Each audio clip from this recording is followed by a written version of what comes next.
You dare not. As I stood at the doorway of Thomas Miller's office, I raised my voice and exclaimed, "You're not going to deny me this opportunity." With a contented smile that made my stomach flip, the department head looked up from his desk. Would this be the conclusion of 10 years of devoted dedication to Peterson Engineering? I'm 52-year-old Kaylee Thompson, and I've worked for one of the top engineering businesses in San Francisco for the past 10 years. I had shown myself essential through 2 economic downturns, 3 firm restructures, and many late hours spent honing concepts. Or so I believed. Please take a seat, Kaylee, with that practiced compassion that HR must instill in management training. Thomas gestured to the chair across from his desk. For your position, we are bringing in a younger candidate. It's time to go on after 10 years. Between us, the words lingered, someone younger, but not necessarily more skilled or knowledgeable. Instead, I inhaled deeply as the familiar burning of fury rose in my chest. An emotional outburst was not necessary at this moment. Calmly, I nodded. Thank you, Thomas, for the notice. He obviously wasn't expecting my silent reaction. Momentarily off script, Thomas blinked. Everything is fine and good. I'm happy you get it. Over the course of the following month, the changeover will occur. Olivia, you'll have to train your successor. Next week, she will graduate from Berkeley. I gave a faint grin. Naturally, no one in the department, even Thomas, anticipated that the upcoming board meeting would be unique. Really special. Will there be a formal announcement? With a firm voice, I asked. Thomas dismissed me and said, "We'll announce it at the department meeting on Monday." He was already returning his focus to his computer screen. HR will contact you regarding your severance benefits. I straightened my blazer and got to my feet. I understand. And next Thursday at 2 p.m. is still the date of the quarterly board meeting? Thomas's face flickered with bewilderment as he looked up. Absolutely. But you don't have to worry about it anymore. I said softly. I'm just checking my calendar once more. Is CEO Davis going to be there? Thomas's eyes squinted a bit. Why are you asking? I shrugged and said, just interested. I won't waste any more of your time. Then, strangely, I felt at ease as I left his office. I had learned patience, perseverance, and the value of knowing when to speak and when to keep quiet throughout my 10 years at Peterson Engineering.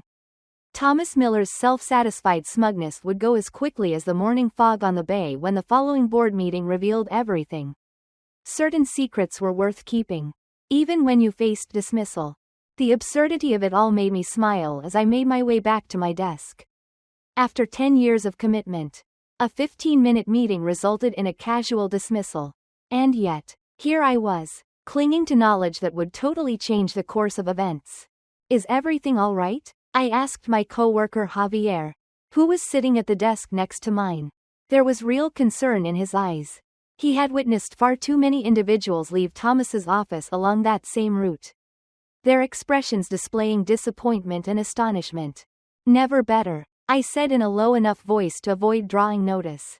It was the usual Friday drama. 3 weeks ago, I had a private meeting with CEO Catherine Davis, which I had not disclosed to anybody. It had come as a surprise. On a Sunday afternoon, I was taking care of my rooftop garden when I received a call straight to my personal phone. Catherine's typically official tone had become comfortable and straightforward as she remarked, "Kaylee, we need to talk about your future at Peterson. Not in the workplace. Could we meet tomorrow at 7 a.m. at Bayview Cafe?" That morning was still fresh in my mind. Due to her early arrival, Catherine was able to reserve a secluded corner table with a breathtaking view of the Golden Gate Bridge, which was obscured by the morning mist. After exchanging pleasantries, she asserted, "I'll directly address the matter at hand. The board is restructuring our leadership strategy. We have observed your work on the Westlake project. Our largest clients were pleased by your creative ideas, which also saved us millions." Rather than feeling grateful, I prepared myself for unfavorable news. "I'm grateful. Yet," Catherine went on, "as our new Chief Operations Officer, we want you on the executive board. You have a unique understanding of our business's human and technological aspects." The offer had been astonishing and unanticipated. The offer was for a position on the board that would oversee Thomas's section and all other operational facets of Peterson Engineering. Why me? Still reeling from the enormity of the prospect, I had inquired. Catherine's response was straightforward. You see what others overlook. Someone who knows the trenches should also join us at the table. Catherine had suggested the concealment. Although the board vote is really a formality, I must carefully handle the politics. If they were aware in advance, some members could attempt to meddle, especially those with ties to Thomas. Therefore, I would only sign the contract in front of Catherine and the business's attorney. On my schedule, I had been attending early morning strategy sessions for 3 weeks under the premise of vendor meetings. After hours, I helped create a new operational structure and evaluated confidential reports. Thomas was planning to have me removed from the premises. I went back to my workstation and looked at my phone. Catherine sent a message. Filed contracts. The announcement is ready. Thursday is still scheduled. I responded with a single thumbs up emoji via SMS. I worked carefully on transition notes for my purported replacement for the remainder of the afternoon. Thomas walked past twice, each time wearing a satisfied expression. Allow him to savor this seeming triumph. 6 days remained till the actual unveiling, as I got ready for what would surely be the most important week of my career. The weekend seemed to go on forever. I got to the workplace early on Monday morning. I was wearing the same business clothes I had been wearing for years. There was no indication that my position was about to change. We planned a department meeting for 10 a.m. in the main meeting room. I sat down close to the center of the table as usual. Not really noticeable. The location was not too far away. The room was alive with the typical Monday morning bustle as engineers and project managers arrived, discussing weekend plans, project deadlines, and industry rumors. A young woman I had never seen before came in after Thomas, with a hesitant grin and wide eyes that surveyed the room with unabashed eagerness. She couldn't have been older than 23. Good morning to all of you. With a clap of his palms, Thomas said, I have crucial news to share before we start discussing project updates. The room instantly became silent. A few of my coworkers looked at me, anticipating what was about to happen. I'd like to welcome Olivia Parker, a senior design engineer who will be joining our team. She will be working closely with Callie over the course of the next month. Since Callie will be departing us to seek other possibilities, it was there. Being pushed out is the business euphemism.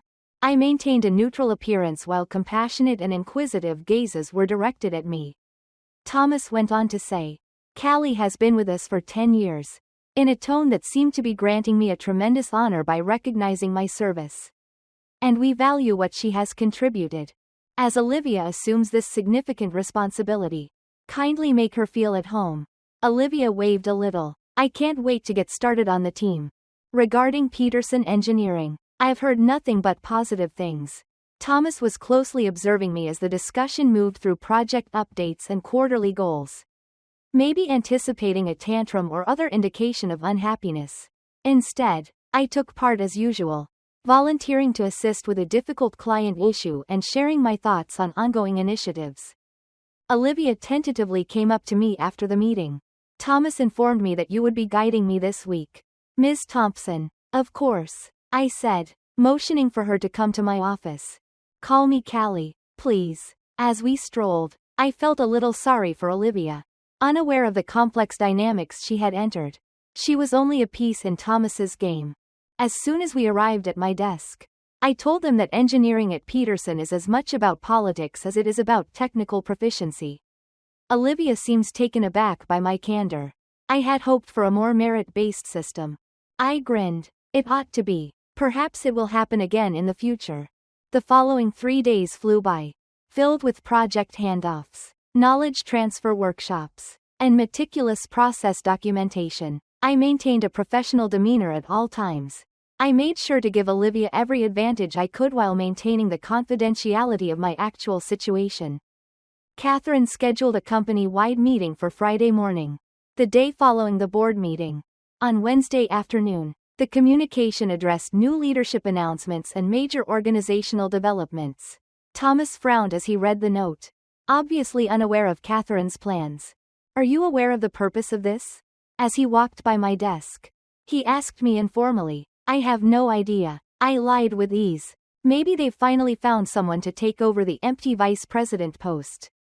Satisfied with my lack of knowledge, he nodded and turned to go. The day of truth was drawing near quickly, and Thursday was no exception. I had a peculiar sensation of calmness come over me on Thursday morning. I had carefully planned for this day, paying special attention to what I wore. I wore a fitted charcoal suit that I had bought just for the event, with a delicate jade silk shirt that made my eyes pop green. No one would argue that it was very out of character for me, but it was an executive look. When I arrived at work, the break room was filled with a depressing array of store-bought cupcakes and tepid coffee. And my farewell party was already underway. My coworkers signed a letter with generic good wishes and recollections of projects we'd worked on together. Playing my role in this corporate drama, I graciously accepted their sympathies. Javier gave me a clumsy side hug and added, "We'll miss you around here. Without your magic for fixing problems, things won't be the same." I meant it when I said, "Thank you." Many of these individuals were actual co-workers who were not involved in Thomas's schemes. I will also miss this team. Thomas stood at the edge of the crowd, closely monitoring his watch. As the department head, he had to prepare his quarterly presentation for the 2 p.m. board meeting. I was well aware of its contents. Years ago, I had contributed to the reporting framework's design. "Kali, could we meet in my office once you've finished here?" Without waiting for a response, he inquired and turned to go. He was shuffling papers on his desk when I sat across from him 15 minutes later. Without looking up, he remarked, "I wanted to thank you for handling this transition so professionally. It's encouraging, given your length of service with the business." His true meaning became evident when he placed a small focus on tenure. "My age," I answered equally because it felt like the right thing to do. At last, Thomas looked directly into my eyes. "You have a sizable severance payout. This payout includes your unused vacation time and 2 months' pay. We will prepare the documents for your signature tomorrow." "Thank you for that." Curiosity eventually overcame him as he reclined in his chair. "You've been very composed during all of this, I must say. Did you anticipate it?" I gave in to a little mysterious smile. "Let's just say that during my time here, I've learned to be ready for everything." Thomas's face became a little more stern. "Well, business requires change. New viewpoints are required. You understand, I'm sure." I wholeheartedly concurred. Any company will inevitably undergo change. It can occasionally emerge from unexpected sources. My cryptic statement caused his eyes to widen. But before he could respond more, a reminder sounded on his phone. For the board meeting, I had to get ready. "Of course," I answered, getting up to go. "I hope your presentation goes well." The board has always seemed quiet to me, mindful of the little things. I could feel his eyes on my back as I left, and there was a fresh doubt in his eyes. As anticipated, my calm acceptance had planted a kernel of uncertainty. I was back at my work when Catherine texted me. I was in conference room A at 130. Enter via the executive door. I devoted the next 2 hours to preparing thorough instructions for Olivia, backing up personal information, and carefully arranging my workstation. Before I left, I was just being thorough. As everyone could see, in a completely routine afternoon pastime that would not raise suspicions, I picked up my leather portfolio at 1:15 and made my way to the bathroom. After I was out of the engineering department's line of sight, I took a different route and rode the elevator to the top level, where the offices of senior executives were located. In my 10 years with the firm, I had never had to utilize the executive suite's private access to the boardroom. The situation has remained unchanged until now. Catherine's typically solemn countenance softened with eagerness as she waited for me in the corridor. "Are you prepared to create history?" Quietly, she asked. I inhaled deeply as I felt the gravity of the situation. "I'm as prepared as I will ever be." "Perfect," she said, looking at her timepiece. "The other members of the board have already taken their seats. At precisely 2 p.m., Thomas will arrive via the main door. Before then, let's make sure we're in place." Together, we made our way to conference room A's executive entrance, where everything was going to alter. Peterson Engineering's boardroom radiated strength and heritage. 12 high-backed leather seats flanked an enormous mahogany table that had witnessed decades of important judgments. The expansive view of the San Francisco cityscape provided by the floor-to-ceiling windows served as a continual reminder of the heights to which the business had ascended. Around 1:45 p.m., the meeting began with 10 board members seated and chit-chatting. Catherine gave a subtle nudge toward my assigned seat, an empty chair on her right. As I took my position, I experienced a brief wave of anxiety, but it soon passed when I saw many board members grin in recognition. The board's 70-year-old chairman, William Harrison, held out his hand. "We're thrilled to have you join us formally at last. Ms. Thompson, your operational ideas have received positive feedback from Catherine. I'm grateful. Mr. Harrison, thanks for the opportunity," I said, maintaining a calm tone of voice despite the importance of the situation. I spent the next 10 minutes getting to know each board member. The majority were familiar with me from past project presentations or by reputation. But this exchange was unique. I had transitioned from being a lower-level employee reporting up the chain to a peer. The main entrance opened at exactly 2 p.m. Entering with his presenting materials, Thomas exuded confidence. He went around the table, putting copies of his report at each seat and introducing himself to a few board members by name. Then he turned to face me. There was a little but noticeable shift in his face. His expression alternated between bewilderment and incredulity, before abruptly transforming into panic. "What are you doing here, Kaylee?" he inquired. He spoke at a little higher pitch than usual. Catherine was standing there commanding the attention of the room before I could reply. "Let's get started," she said, motioning for everyone to sit down. "I have crucial news to share before we discuss department reports." Thomas stood there, looking from Catherine to me, obviously attempting to make sense of what was going on. Catherine urged Thomas to sit down, but she waited for him to comply before proceeding. "As everyone is aware, Peterson Engineering has been strategically reorganizing in order to better prepare for the difficulties that lie ahead. Following a thorough assessment, the executive committee and I have determined that all departments require significant operational reforms." Thomas stopped staring at me and fidgeted with his pen. We needed someone with proven technical expertise, deep institutional knowledge, and the ability to bridge divisions within our organization to lead this effort. Catherine added, with immediate effect, "I am pleased to report that Kaylee Thompson has accepted the role of Chief Operations Officer." The room was filled with applause. A few of the board members gave me nods of approval. Catherine clarified in a direct and straightforward manner that Kaylee will be in charge of all operational facets of the business as COO, including engineering, manufacturing, supply chain, and quality assurance. A more efficient decision-making process will result from all department heads reporting directly to her. The color had faded from Thomas's face. He stammered, "I didn't know about this reorganization. It was decided 3 weeks ago," Catherine said calmly. William Harrison leaned forward on the premise of need to know.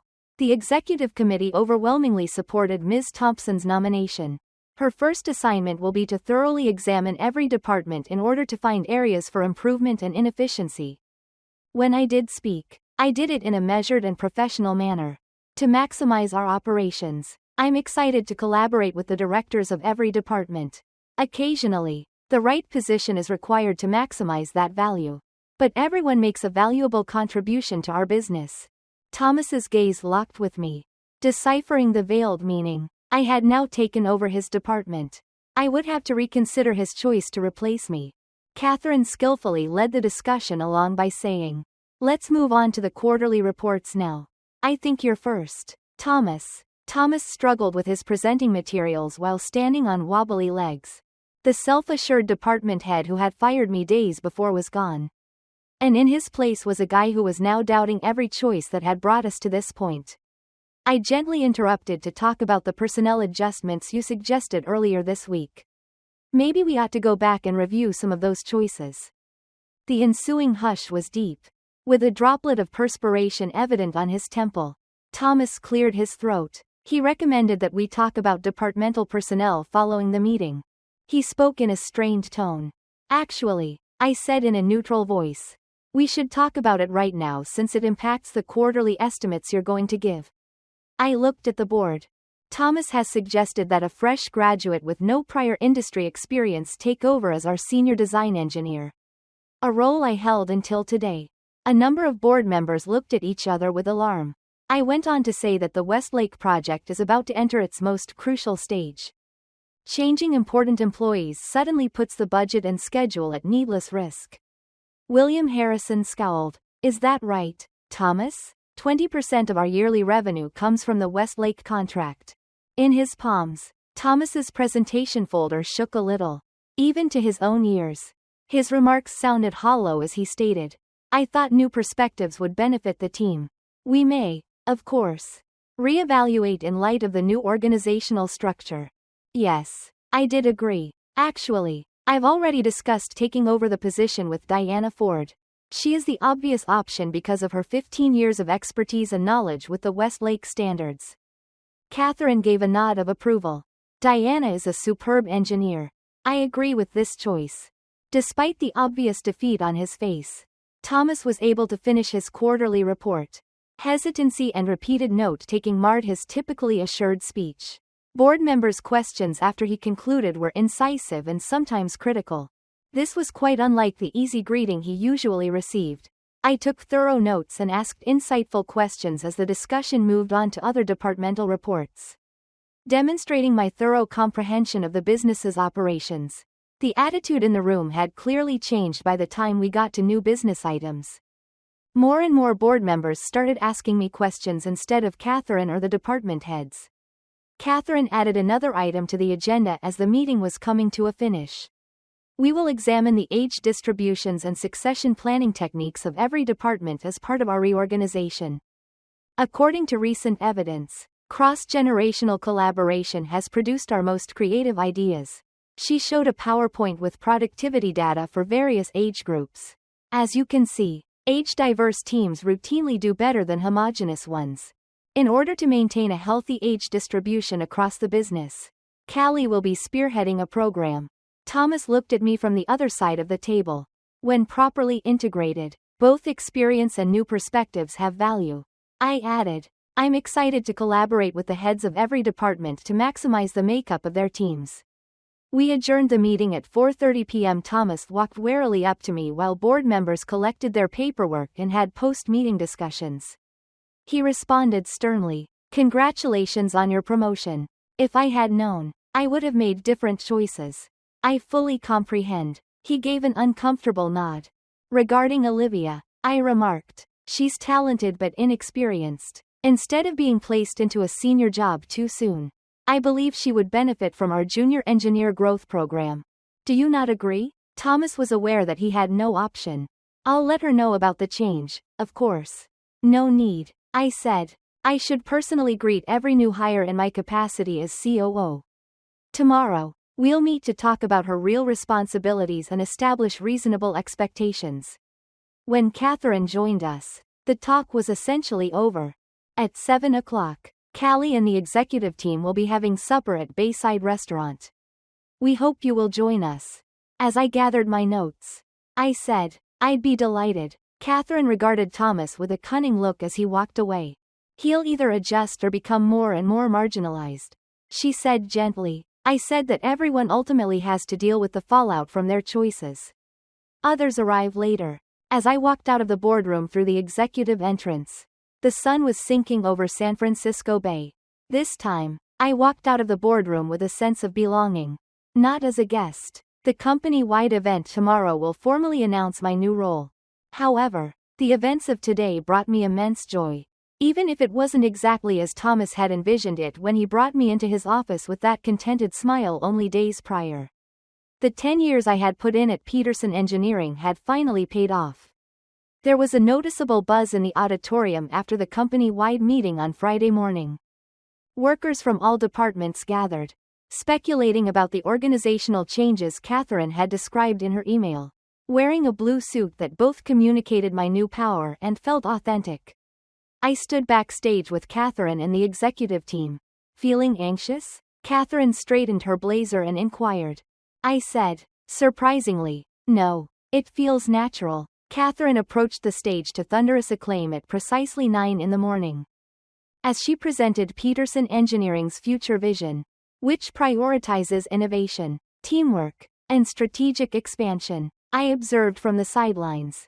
Catherine said, "I'm happy to introduce our new Chief Operations Officer, Kaylee Thompson, to guide us through this next chapter." The response was swift and tremendous as soon as I stepped onto the platform. The ovation came from engineers who had worked with me for years. Project management applauded after witnessing my methods to avoid unachievable deadlines. Even the administrative team, with whom I had always had cordial connections, expressed their agreement. With an inscrutable face, Thomas sat in the third row and clapped mechanically. As I waited for the applause to stop, I said, "Thank you. I've had the honor of problem solving at Peterson Engineering for 10 years. I feel privileged to be able to influence our shared future now." I described my goals for operational excellence, with a strong emphasis on departmental and intergenerational cooperation.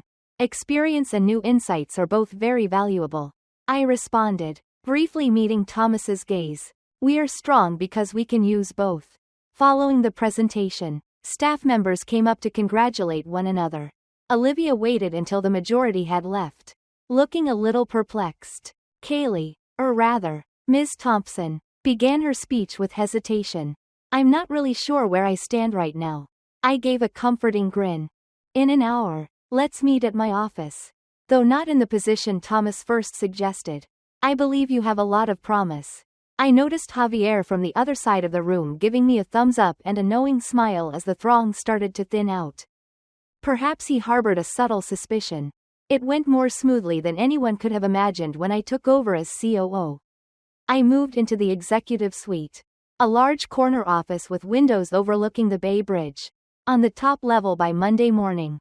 Although it was a stark contrast to my previous cubicle, I made sure to carry the little jade plant that had withstood 10 years of engineering disasters with me. There has to be some continuity.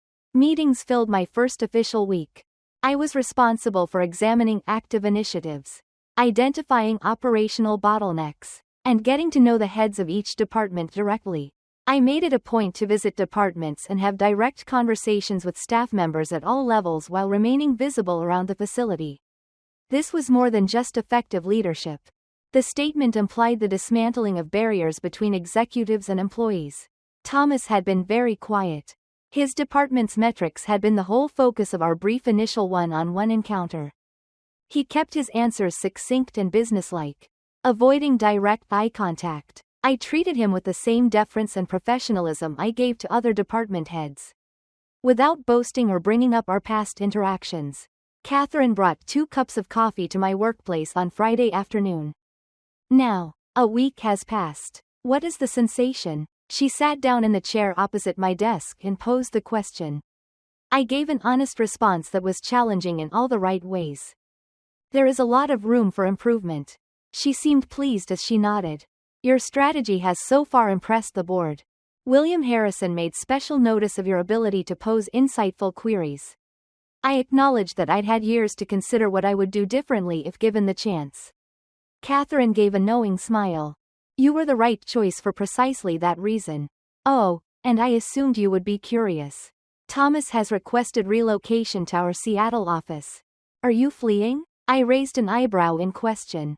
Catherine retorted that he said it was for family reasons. However, we both know better. I gave this news careful thinking. Let's give it our blessing.